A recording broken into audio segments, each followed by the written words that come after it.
for 12 to 15 minutes.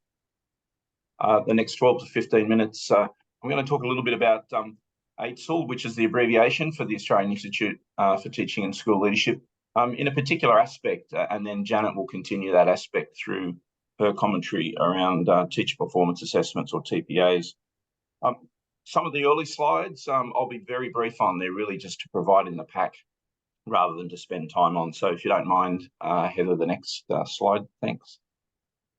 And again, the value Australia brings to Australia's education system is its ability to work across our 8 states and territories, each of which, as we learned very clearly in COVID time, have unique power and control within their jurisdictional boundary and border. And whilst we saw it in COVID in terms of health matters, we see it every day play out in education. And within those jurisdictional boundaries, there are heads of power and all things that go with heads of power that make national work a collaborative effort, an effort to lift all boats, but one that requires goodwill, influence, negotiation, liaison, not mandation. There is nothing able to be mandated in a national context in education in Australia. So that ability to work across jurisdictional boundaries is critical. Hopefully you've got a quick sense of AITSL there from the mission and vision statement that we have. Thanks, Heather. And to give you a very quick sense of our operating environment, I'm just going to touch on this. We do work across the early childhood sector, heavily in the school sector and the tertiary sector. We work across Australia's teacher regulatory bodies, one of which is in each state and territory, so 8 of those. We work heavily with other education institutes and bodies, not-for-profit, that are involved in research, networking and advocacy in Australia. We certainly work heavily with national stakeholders as represented by presidents of principal associations, for instance, in the primary sector and the secondary sector in particular. 47 higher education institutes in the initial teacher education offering that they make on behalf of Australia's 4 million students to continue to train and in many cases retrain teachers where we need that 400,000 odd workforce to do their work day in, day out. Thanks very much, Heather. From a sort of customer perspective there, 9,600 schools across those 8 states and territories, 4 million students. We do have over 500,000 teachers, of which 400,000 actually deliver in the classroom. The other 100,000 are people who've maintained their registration and capacity to teach, people like me, in fact, but don't actually teach. So we have about a 20% workforce that you might call latent. And from a workforce pressure point of view, which all of Australia has, and I'm sure much of that resonates with many of you in different parts around the world. We do have a teacher shortage in Australia, so sometimes we try and tap into that latent workforce, but it's latent for a reason. It could be people who are retired or resigned from work and really don't want to continue. And the key for me is to win the hearts and minds of those 10,000 principals in order to get change and reform implemented inside school fence. Thanks, Heather. So the focus I just want to talk a little bit about, we do have that focus on improving the quality of teaching, and a lot of that is about providing evidence, the translation of evidence, the knowledge, tools and resources for teachers and school leaders to use to make a difference in their daily work. Supporting effective school leadership, and that's from principals all the way down to teachers who have leadership responsibilities, and we have quite a few in Australia in that what we call a middle leadership role, somewhere between a teacher and a principal, and many who aspire to move through that, if you like, that hierarchy. We have a big focus and currently a focus commissioned by Australia's 9 education ministers. And if you've sort of been paying attention to date, you've heard me say 9 education ministers, but 8 states and territories. That's because we also have an Australian government that doesn't have any responsibility for employing any teachers or any principals, doesn't run any schools, but as a major funder of education in Australia, actually attempts to play and does play heavily in that space that's operationalised daily by those 8 states and territories. So we have 9 education ministers, even though we have 8 educational jurisdictions, if you like. And then from the point of view of providing evidence-based insights, we are a heavy evidence-based organisation requiring a lot of mandate to win hearts and minds by the convincing nature of our work and the collaborative nature of that work that brings evidence to the fore for teachers and principals to understand as part of that winning hearts and minds component. Thanks very much, Heather. At the career stages of teaching in Australia, from pre-service teachers, and we spend a lot of time trying to better understand that group in Australia, and even earlier than that, the people who look to make decisions about whether they'll come into pre-service teaching, whether it be from our secondary education system or even mid-career changes who come into pre-service teaching. Yeah, thanks, Heather. The graduate teacher who comes out of that university program with the graduate standard, which is the first level of certification of 4 on the National Australian Professional Standards for Teachers. And it is important to understand that those Australian Professional Standards for Teachers, now about 12 years old, endorsed by all education ministers about 12 years ago, underpin one of the very few aspects of education in Australia that is universal across those 8 states and territories, that is universal for teachers in our Catholic, independent and government sector schools, those 9,500 schools that I mentioned before. Those standards ensure that a teacher in any location in Australia, at the proficient level, the graduate level, or the highly accomplished and lead teacher levels, the 4 of them, have demonstrated through evidence the same commitment of impact on student learning as someone in a different state or territory. So they're a very rare but unifying aspect in Australia's educational landscape.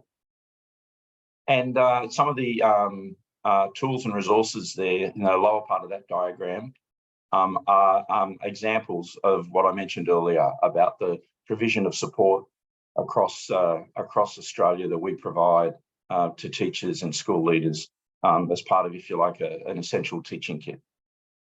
Thank you, Heather. In terms of the Australian Professional Standards for Teachers, I've mentioned the 4 levels there. All of that sits on our website for people who are interested. But one of the things that's important and the profession really owns is the fact that 6,000 colleagues really were part of the validation for that. And that might not be a big number depending on where you're from, but for Australia at the time, for 6,000 teachers to really run through an exhaustive and extensive validation process to underpin those standards was a big issue when the standards were put together, as I said, a dozen or so years ago. Thank you. And in terms of the 7 professional standards that I just mentioned that are universal across Australia, they're grouped there into those 7 areas. And probably the one that teachers resonate most with is know students and how they learn. And you'd like to think that underpins the teacher's work from day to day. But the language that's in the standards is very teacher-friendly, teacher-centric and teacher-validated, as I mentioned before, and provides, again, that ready reckoner for prospective teachers in their university programs all the way through to the most experienced teacher out there in the field. Thanks very much, Heather. And then in terms of the National Accreditation System for Initial Teacher Education, thanks, Heather. The current focus in Australia is quite significant here. We've had inquiry after inquiry in the last 3 years or so, which followed an unusual 6-year gap. We tend to have an inquiry every year in Australia in initial teacher education. It's quite remarkable, the regularity with which ministers look into the way the university sector in the main is producing future teachers. The National Accreditation System, which we have responsibility for owning on behalf of ministers, we're really the custodian on behalf of the 9 ministers, is set out in the accreditation standards and procedures that those higher education institutions, most of which are universities, there are 3 that are not a university, to ensure a national and consistent, rigorous process is followed across Australia. Thanks very much, Heather. In terms of the program standards there that those higher education providers need to meet, there are the 6 areas there that are outlined. I'm sure as Janet does some of her commentary, and certainly Wayne, they'll bring to life some of those requirements of those standards and procedures in a little bit more detail. I'd like to move on to the entry requirements though. The 47 higher education providers must select entrance using criteria that incorporates both an academic component and a non-academic component. So that is mandated by all ministers in that decision-making process, as I mentioned some years back. But some jurisdictions also specify minimum academic selection scores, and that goes to things to do with the way in which secondary students leave the education system in Australia.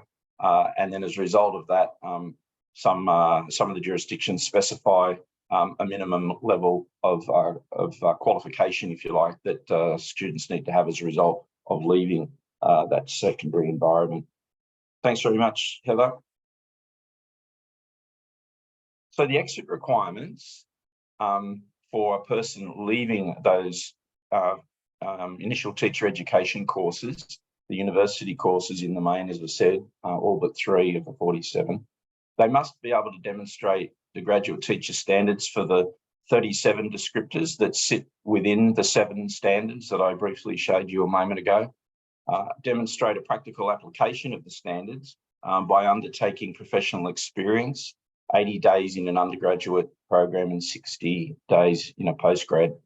And complete a teaching performance assessment, which is a relatively new innovation in Australia and really will be the focus of something that Janet might share with us in due course. It's a recent innovation and one that, in Janet's case, she leads a consortia of institutions, and I won't steal any of her thunder, but a really critical component of the recent developments across Australia's education landscape.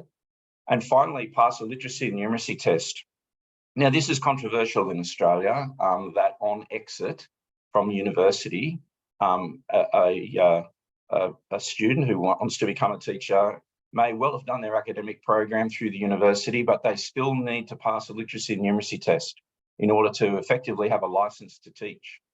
And it is heartbreaking to hear the story of some students who have finished their university course and for whatever reason are unable to pass that literacy and numeracy test.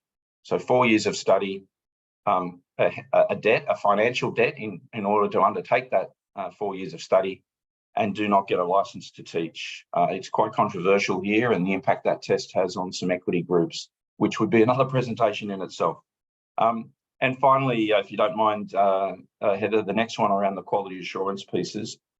The state and territory regulators that I mentioned in one of my earlier slides that we work with, one in each of those 8 states and territories, they make accreditation decisions for each of those 47 providers that are based on the national accreditation standards and procedures. We train the panelists across Australia to a consistent standard. And we also engage an expert advisory group, EAG, that endorses each teaching performance assessment from those 47 institutions. So another independent layer of quality there across Australia's initial teacher education. And to get more into teacher performance assessments, which is the next slide, thanks Heather, and then the one after, if you don't mind. The teacher performance assessments, we have 12 teaching performance assessments in place across the 47 providers of initial teacher education. So some are large, and Janet leads, I think it is still the largest consortia in Australia, and others are a single provider of teaching performance assessments. But the requirement, it must be a reflection of classroom teaching practice, clearly assess the graduate teacher standards, a clear, measurable and justifiable achievement criteria, a reliable assessment measure, and include moderation processes that support consistent decision-making against achievement criteria. And the one about moderation and cross-moderation is probably one that, if it doesn't come up in Janet's presentation, is probably one that will come up in the discussion, because that goes to the nature of the similarity of standard across the providers. Thanks very much, Heather. The changes in implementation. Well, the expert advisory group were unable to limit the number of TPAs in operation. So we have 47 institutions, the 12 providers. Is 12 the right number? Is there a right number at all? Probably everyone's agreement in Australia is that 1 would not be the right number. You wouldn't want just 1, but maybe 12's a few too many. And maybe over time, that number will reduce itself through consortia-based approaches and some of those smaller teaching performance assessment providers seeing value in joining with others. The expert advisory group is unable to formally recommend providers join a consortia or other TPAs, so their focus is only on the quality of what's in front of them, not the recommendations about how they're organised. We might have a view about mandating, but we don't have a commissioning environment to mandate. Involvement in benchmarking activities, and the result in a lack of oversight in comparability of TPA's passing marks is an issue that we grapple with in Australia, but it is early days in these TPAs, as I'm sure Janet will mention.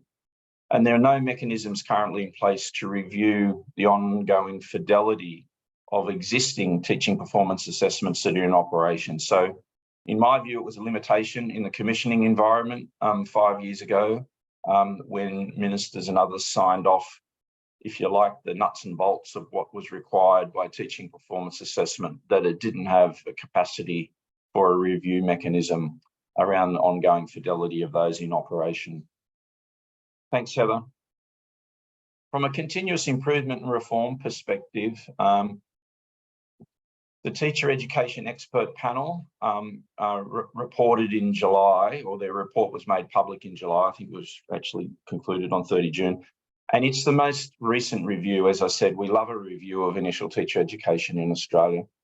And the 9 education ministers at that time in July supported in principle all 14 recommendations from that Teacher Education Expert Panel review, effectively to establish and embed a core content in initial education. So if you like, a mandated core content as a component of the curriculum that's taught in initial teacher education. And this is very new. This content won't exist until at least at the earliest December, when AITSL takes back the ways in which this core content can be brought to life.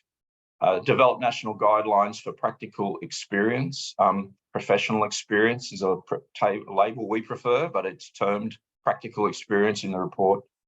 And for the first time, establish a national initial teacher education quality assurance board. Now, this is a bit murky. The best way I can describe it at the moment is that it'd be a body that would bring together those 8 teacher regulatory authorities and the heads of power and rights and responsibilities that they have in some way that has a quality dimension to their work and lifts all boats across the 8 independent teacher regulatory authorities.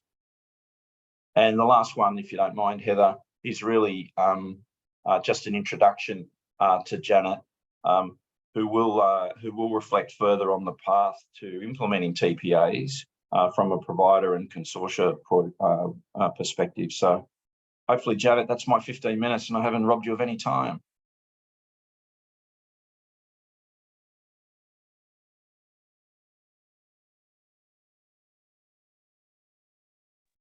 Thank you for that. And I think, Heather, we're going to swap over.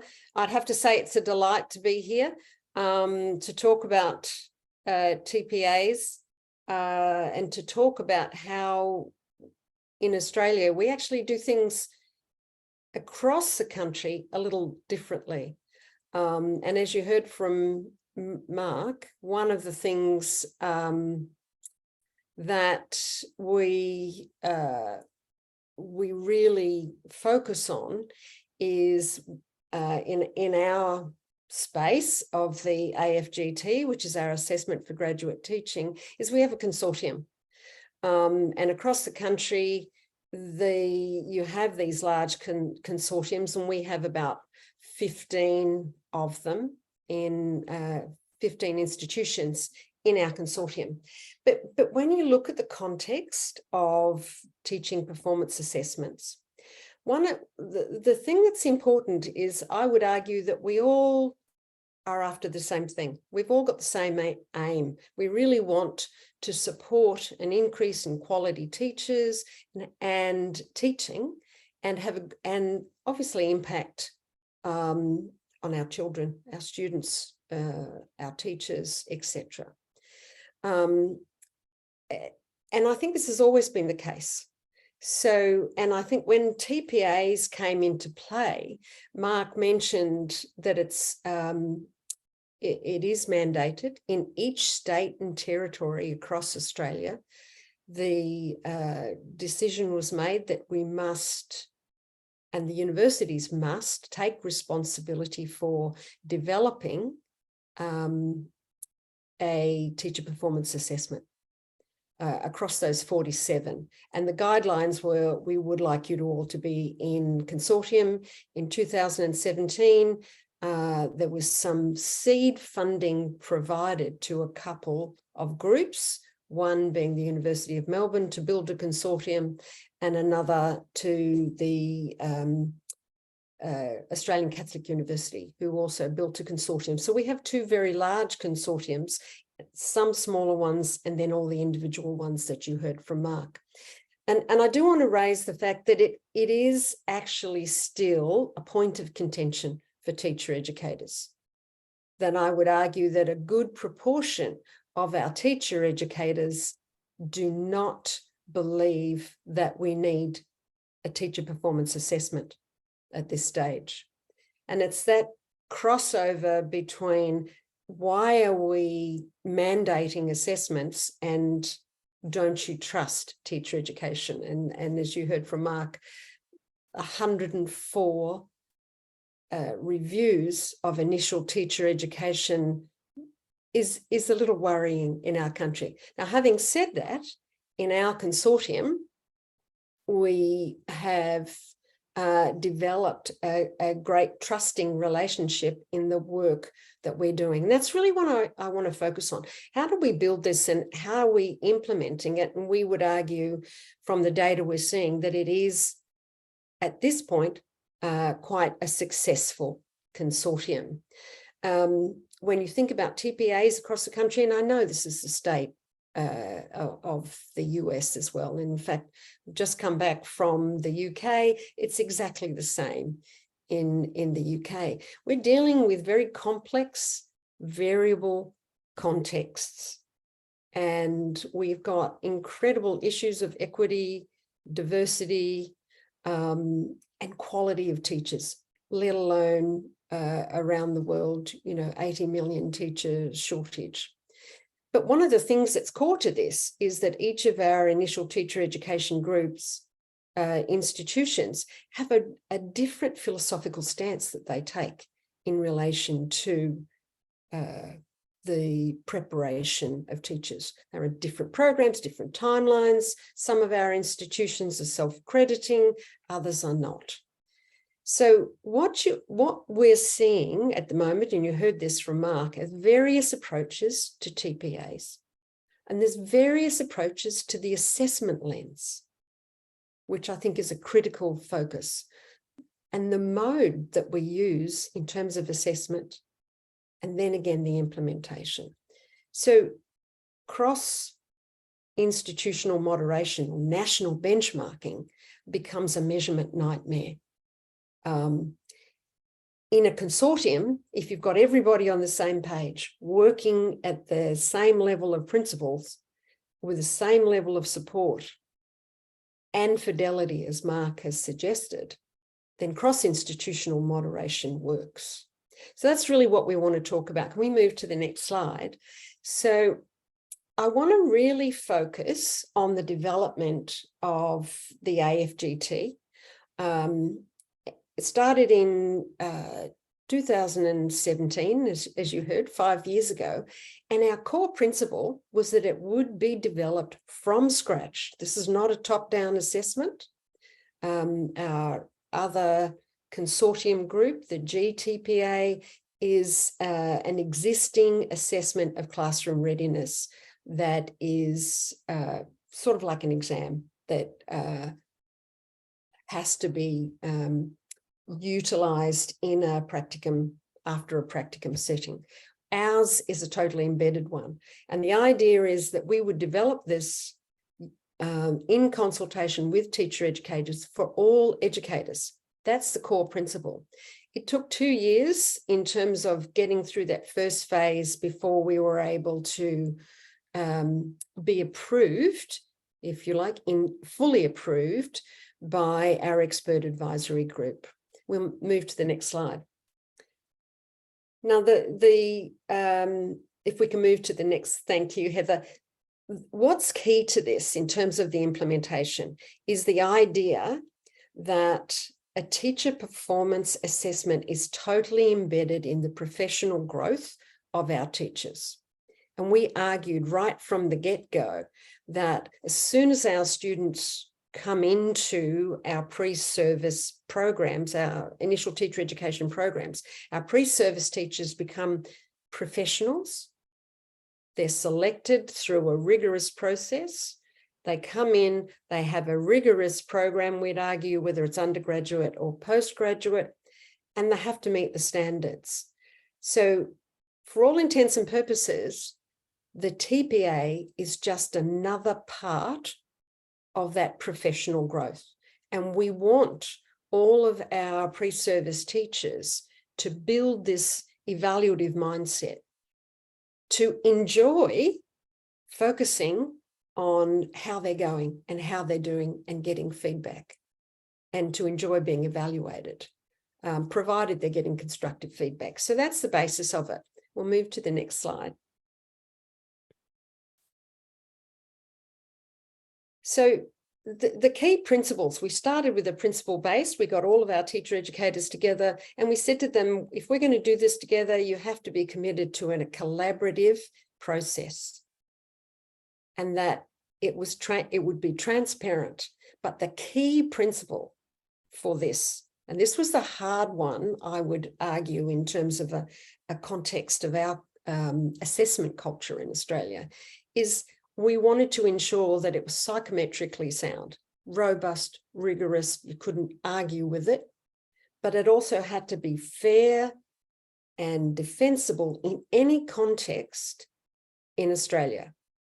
So even within our states and territories, it'll be the same for the US.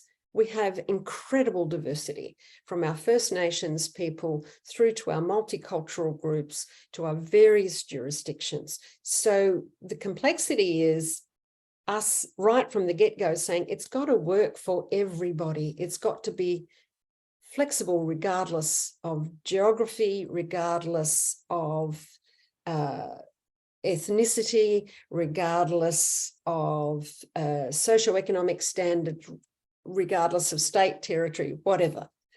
So that was a hard ask, and all of the groups that came in initially, there were 10 who were key designers, 10 institutions put their hand up to design with us, and they all have the IP for this.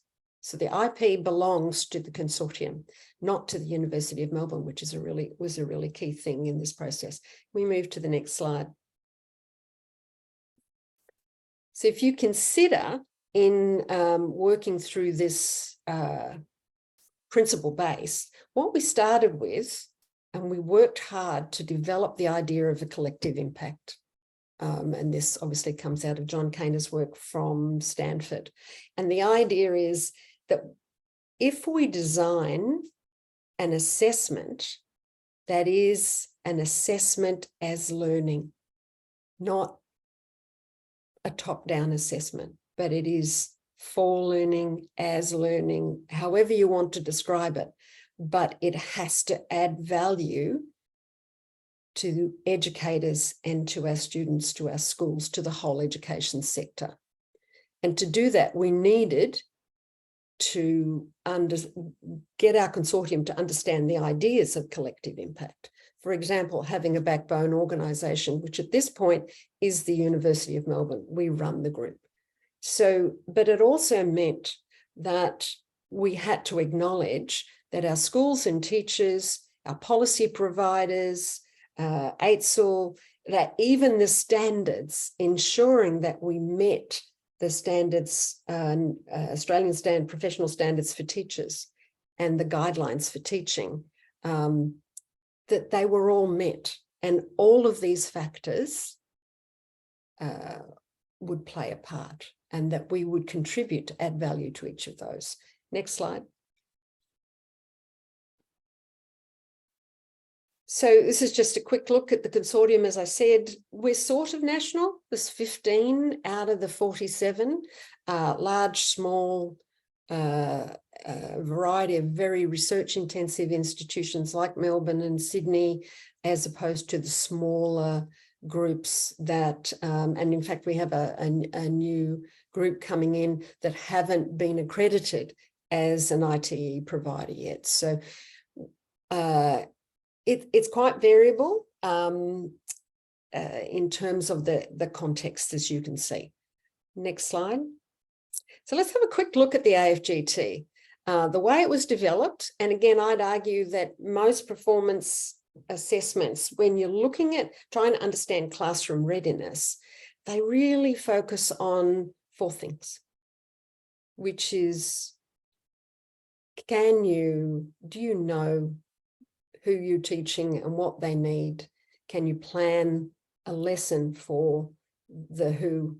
Do you know how to do it? Do you know how to implement it? Do you know how to assess how they're going? And can you apply all the learning that they've done to the whole of class? So can you differentiate? Can you make changes? So it's really following those 4 steps.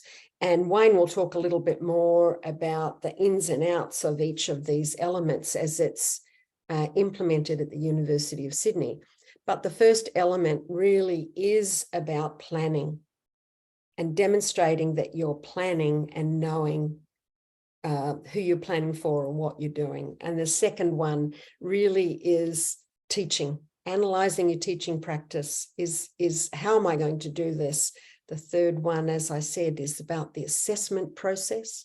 And the fourth one is a little tricky in that we have a real-time out of practicum assessment that students have to do, like an exam. But it's, in the olden days, we'd say open book.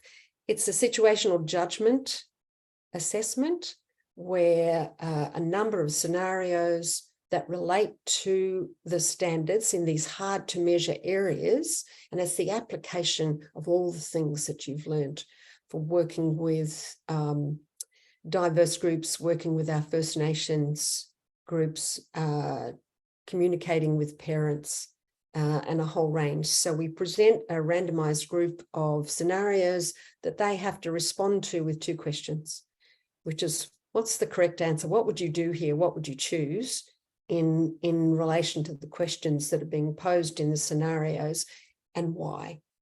And provide evidence why. And they have 24 hours in which to do that. Once they start the process, it's online, they go in, password protected. And that for us is really about the application of their knowledge. Next slide. I won't spend a lot of time on this because, as I said, the idea around the AFGT was that it is this holistic assessment, but it was really important that we used things like multi-mode approaches to assessment. So we don't just get them to write and reflect. It is actually building knowledge, demonstrating that you can build this knowledge. In the second and third phases, we have video uploads. So the first video, for example, is a critical incident in terms of teaching that you have planned, and you have to video yourself doing that. Now, we don't mark your performance on the video. It is a hurdle, it's a safety net to demonstrate that you understand what the critical component of your teaching was. So as I said, multi-mode assessments. So there are some reflections, there are some lists, there are some short answers, and some other descriptions. Next slide.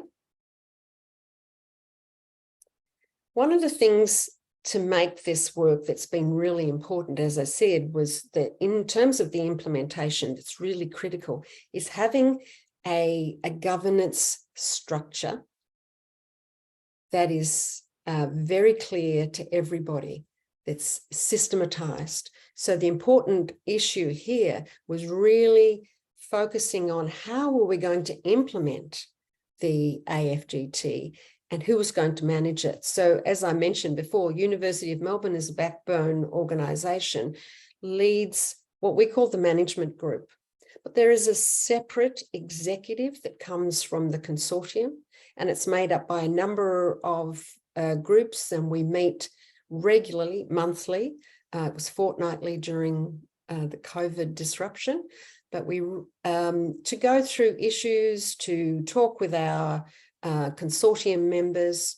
And what you'll see on that structure there is we have a series of 5 working groups that tend to work continuously on the development of the instrument, the continual improvement process, the evaluation and measurement, research and development, ethics and communications. Now, they're all groups that come from the consortium, and they don't get paid. They don't get supported by the consortium. They are supported by their institutions. So it's workload for the institutions to do this. And that's the level of engagement that's required to run this complex system.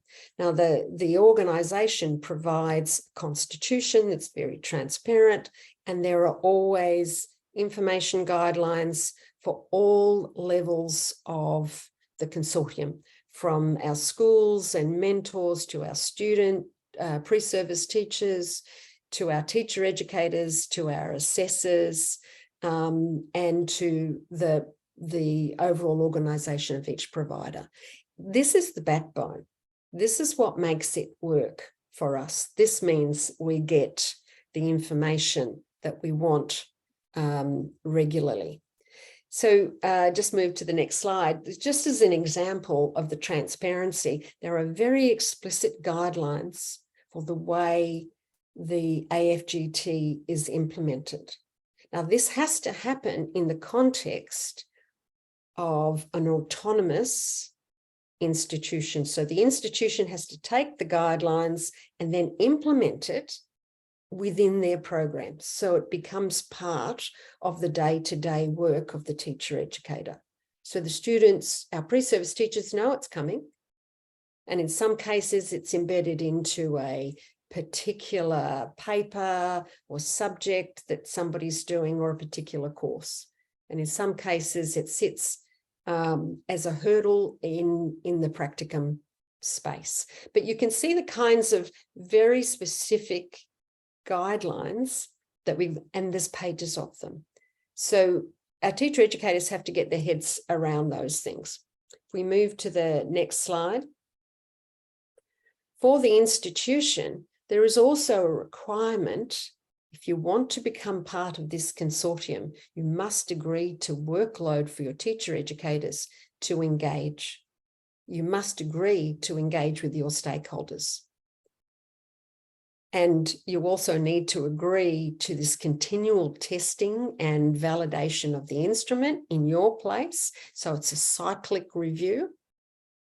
And of course, ensuring that when you're assessing at your level, that you're adhering to the assessment standards, so that working on the significant area of assessment within the institution, and in our case, building capacity. So we've got this high level of fidelity with quality assessment has been important.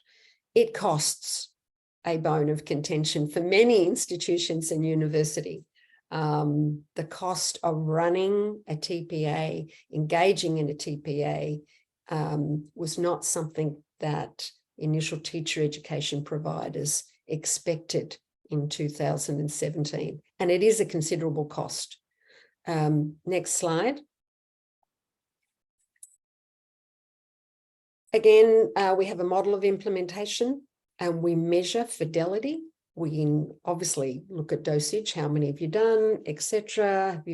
What's your level of completers or not.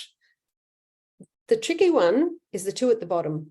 Adaptation, how much are you moving things around? Because in some context, you do need to make some concessions. But if it's too big, then your fidelity goes out the door. And the other one is the notion of support and quality of the delivery at the school, but also in your own institution. All of these things are measured as we move through the process evaluations that happens each year. And one of the things that's important here is that list on the side. If you don't have leadership engaged, if you're not planned, if you're not committed, you're not adhering to the principles, this doesn't work. So it's really critical that the consortium works together and has like-minded people engaged. We'll move to the next slide. So what you can see is an example of the kinds of things that we would consider important. And you'll note that on that list, we've got cross-institutional moderation, we've got the process evaluation and annual reporting. Even though it's not required of us, as a consortium, we do send our reports to AITSL each year. And in fact, 3 times a year, we meet with the AITSL group just to talk about how we're going with the consortium level. We think it's important to stay involved. We move to the next slide and try and rip through these quickly so Wayne can talk to you about how it's actually implemented. So as I said, we have moderation, and moderation occurs twice a year. It's where we're examining our cut scores and we're all assessing together and moderating those. Let me show you what our model of cross-institutional moderation looks like. We might move to the next slide. So what you can see here is we developed a model with the support of the AITSL team to understand how to embed a moderation process in the institution that then can move to cross-institutional moderation. So our benchmarking then becomes much more reliable. And you can see how that is implemented in those 2 models there.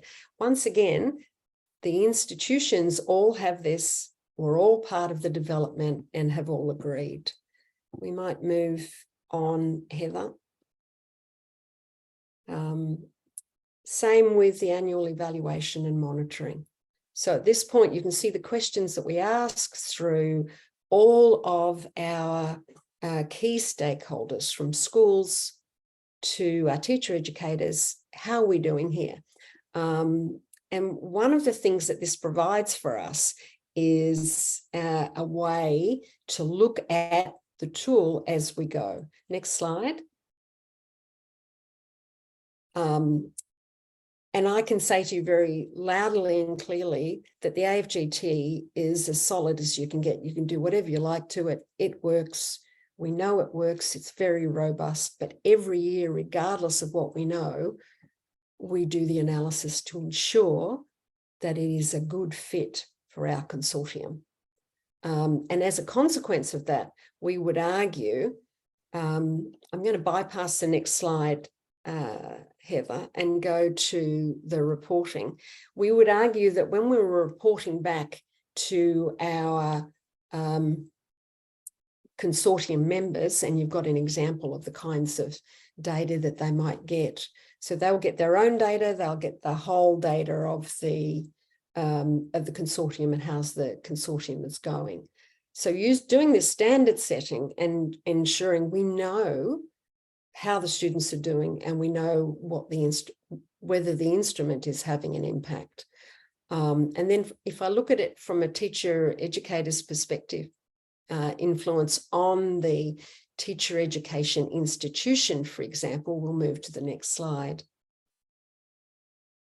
What you can see is, this is just some examples that you might be able to read, but across the board, our teacher educators believe that the AFGT is actually impacting them as teacher educators, but also the quality of their teaching within the teacher education program. And this is what we hear regularly. Now, not everybody, you'll see, believes that, but enough proportion that we would say, hey, this is working. This has been very successful. There are challenges. To the next slide, Heather. And these are some of the things that you heard from Mark: workload, cost, pedagogical preferences. Assessment evaluation is not something that teacher educators tend to enjoy. And we're trying to change that narrative in terms of the worth of that. And doing things like moderation will help. So building capacity and capability is always an issue, particularly with the workforce that's continually moving, let alone institution policies and 104 reviews of initial teacher education, which makes you feel like your government doesn't really trust what you're doing. So that is a major issue in terms of the work that we're trying to do with initial teacher education and the TPAs, to place them in a good space. So last slide, what I want to look at, if we can just go to last slide, is what I want to share with you is when we think about our,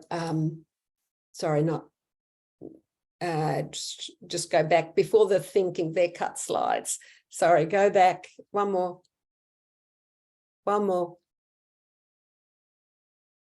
Yes, thank you, sit there, we'll stop. No, back to principles for success, Heather, sorry.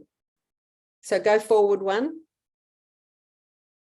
That's it, let's stay there. So what I wanted to share with you to finish is what we've learned is that we need a set of principles for TPAs, and we would argue across the country. And these are the ones that we've learned over the last 5 years. We started with those original group, but you can see that things like national comparability, continuous capacity building, evaluation and monitoring, using multimode assessment, all of those are key principles that have really assisted the AFGT to be successful. Right in the heart is ensuring that we have a systematic, transparent implementation process for our institutions. Sorry, Wayne, I've not left you a lot of time. So I'm going to hand quickly over to Wayne, who's going to talk a little bit about the implementation from University of Sydney point of view. Beautiful.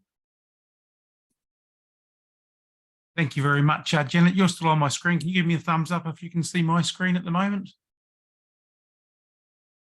Yep, perfect. Okay, so just a quick recap. Mark gave an overview of the Australian context at the moment, with the educational context. Janet gave a high-level overview of how a TPA works, and the AFGT in particular, and I'm going to speak around implementing it at the University of Sydney. I'll also touch on how we've used artificial intelligence and machine learning to assist with us there. I will stick to time because we have got a breakout room afterwards, or a room afterwards, a session afterwards, where I can go into a bit more detail. So if I rush through it, you will have a chance to ask questions in that session afterwards. A little bit about the University of Sydney, a big university, 19th, I think, in the world, up with Melbourne, where that is at the moment, and implementing something like this here, like the AFGT, has been tricky. Particularly if you look at our program in teacher education with 2,500 students, 5 different qualifying programs across graduate level programs, MTeach programs, 4-year undergraduate programs. all with different sort of resolutions, all with different people teaching them. That's some of the complex issues that we had to work with when we started looking at how we're going to embed the AFGT in our programs. So from a university point of view, what do we get when we start with it? We get a manual for the students, a 27-page manual, and we get an information pack for the staff to implement this assessment or this research project, as what the students would see it as. They're collecting data to provide evidence of where they are against a set of standards. And what does that look like, I suppose? A 3,000-word assessment containing the 4 elements that Janet spoke about, undertaken at our place during their final internship. And these internships in schools up to 6 to 8 weeks at our institution, but they can be as low as 4 weeks or even more. And it's marked by university staff. In our place, we use a mixture of full-time staff and casual staff to mark it. And we've probably got about 25 markers at our place. Janet spoke about element 1, how the students have to plan for their teaching and learning. And what does that look like in the AFGT? It's a heavily templated, a Word document where the students simply fill out the information. This is just background information here, preliminary information, but it gets a little bit more detailed, and it relates to the Australian professional standards that Mark spoke about as well. So this one here, you go back, describe the students in your class and explain any factors that may affect their learning. That relates to Australian Professional Standards for Teachers 1.1, 1.2 and 1.3. So it's a Word document, a templated Word document where the students can use bullet points or prose to address that question. It's also a robust rubrics that goes with it. It's marked on a 4-point scale. G is for above the graduate level, G is at the graduate level, G minus is below the graduate level, and if there's insufficient evidence, they're given a U. And that formula of what it looks like for element 1 is repeated for element 2. Again, robust evidence. Element 2's got videos in it, but mentor reports, student work samples, that's school student work samples, peer reports from their other peers if they're in schools in that situation. And again, heavily templated, linked to the standards, and not an arduous amount of work in each individual element, but when you combine it, as I said, it was around 3,000 words in total. I'll get through these quite quickly. As I said, we will have a chance for questions later on in another session, but element 3 has the same type of process, heavily templated, supported by a strong rubrics. And element 4, Janet touched on as well, in regards to it's completed online. It can be completed either before their internship, during their internship, or we do it after their internship. They come back for a day and complete this. We make them complete it at the university, but they can do it in their own time as well. They get sent a scenario and have to comment on a scenario and justify the scenario, again, with a strong rubrics for the markers to mark with. So across these 5 different programs, how do we implement it? Where they had different credit points associated with it, different staff, different content associated with the unit of study, the existing unit of study. We experimented. Some we just gave the manual, some we supported it with 12 weeks of lectures leading up to it. And where we found, and what we found has happened, is that because it's embedded in our program now, we've changed our programs over 2 or 3 years leading up to it, or 2 years leading up to it, to help prepare our students for it. And what I mean by that is something like the video. Our students didn't have the video skills. Sounds quite simple, but if you're taking a 10-minute video on your iPhone or your Samsung, the size of that file is absolutely massive. And if they're uploading that from home, there's problems associated with that, how we store it, etc., the process we have to go through, the protocols with video storage and privacy. We start preparing them beforehand. We've now got 2 units of study rather than 5. So all of our undergraduate students do the same unit of study with the internship and the AFGT in it, and all of our postgraduate ones do the same as well. A couple of ones that we are looking at, that we have looked at, is the use of artificial intelligence to market. And we found out that it had a very high level of reliability using machine learning to mark the AFGT. However, we looked at this in 2019 and 2020. And back then, the use of artificial intelligence to mark had a different perception than it even has would have in this year. So we might have to readdress it. At the time, we didn't feel it was appropriate to use it. The idea of teachers being assessed by a computer on their teaching, we didn't think was a good headline in the paper. But now I think that the landscape has changed in that area. We're also looking at the predictive validity of the TPA, and that's tricky because is the TPA a good predictor of teacher quality post, as an early career teacher? What is teacher quality? And should it be teaching quality or should it be teacher quality? And that's what we're investigating at the moment. And that idea around the video and privacy and protocols around that and ethical protocols around that is something we're going to continually look at and continually address. I should imagine Australia is a bit like America, where each state has different rules and different definitions and different legal requirements around privacy and de-identification, etc. We're facing those ones, and we're continually looking at how we're going to make that work. But I think the main thing is we are making it work.